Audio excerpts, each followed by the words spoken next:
Welcome to the Vista Dunes Courtyard Homes.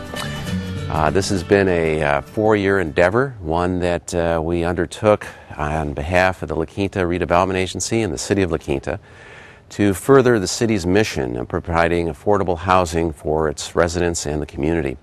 The city has a charge under state law to provide affordable housing, and its mandate is to build 2,000 units that have long-term covenants that preserve the affordability for 55 years. And 40% of those units must be affordable to people earning between $27,000 and $35,000 a year.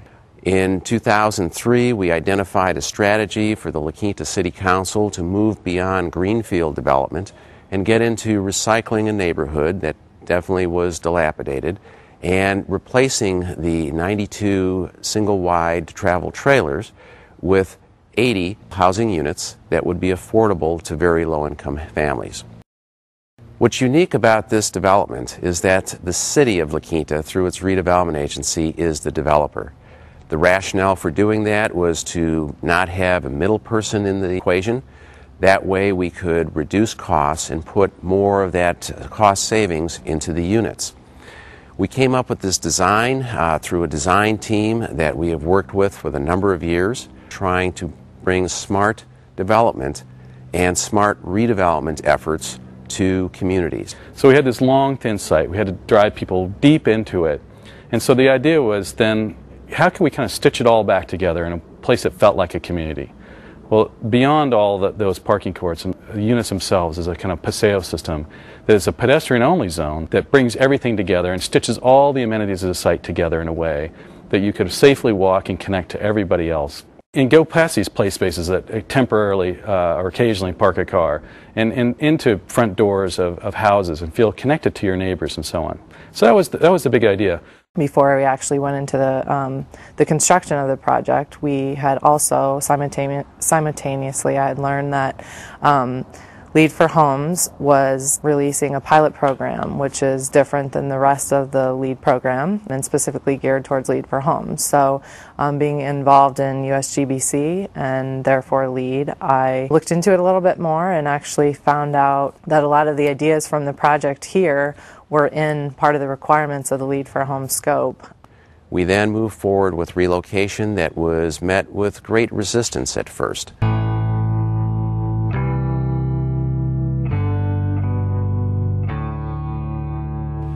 She was asking why, like they had to make us all move out. She was wondering where she was gonna live because she had 2 kids. And the fear is that the city would come in, buy the property, displace the residents, and then build luxury homes. It was a very long and arduous journey. There were 398 residents living in this mobile home park at the time. We were successful in relocating all of them, and approximately 50% of those residents were able to move into single-family homes that they purchased. They did help her get a house, something that she's able to pay for. Once she started driving by here, she did look at the houses and she thought they looked really nice, and she'd feel comfortable living here too. A lot of people are going to feel really nice to live here and not be ashamed or anything. The city lived up to its commitment and built 80 environmentally oriented single-family and duplex units that will be rented to very low-income family households for rents ranging from $500 to $800 a month. Well, an important consideration to buildings here at Vista Dunes was this idea that we would work with the desert, work with the environment, instead of fighting it, and try and find ways to passively cool buildings during these really hot months of the summertime. The centerpiece of each of these houses really is a pretty ancient technology, frankly, and that is a wind tower or thermal chimney. And it works on the idea that hot air will naturally rise up, and if you have a way to bleed it off and ventilate it out, you could actually very comfortably exist in the desert. They're placed in the middle of the plan so that every room can benefit from its presence. It has an added benefit that it actually brings daylight into the middle of the house and allows this kind of nice balanced lighting so you don't have to turn on lights.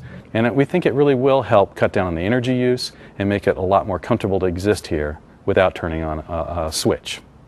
LEED is typically qualified as the top 25% of construction as far as efficiency and durability, and we found that we could actually score in the highest level, possibly as a platinum project.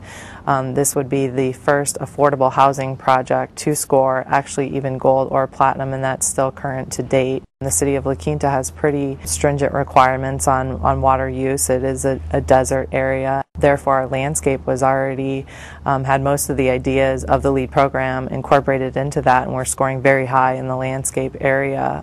We are capturing 100% of all of our stormwater on this site here and treating it here. In general, the planting on the site uses mostly native plants, which require low watering and irrigation. We have very, very limited turf on the whole site as well. Typically, construction sites produce a lot of waste that goes directly into landfills, so we had help with Burtech, which is a local trash and recycling company, and I believe we're at 88% right now recycling.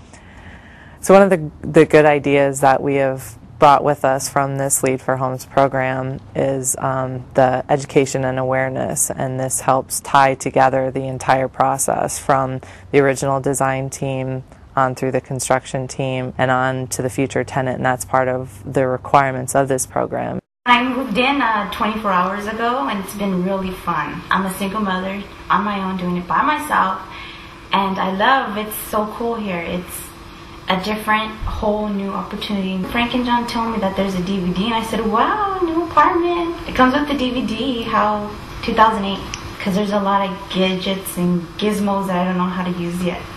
Some of the things cost a little more up front, but again, the lifespan and the durability of those were very important.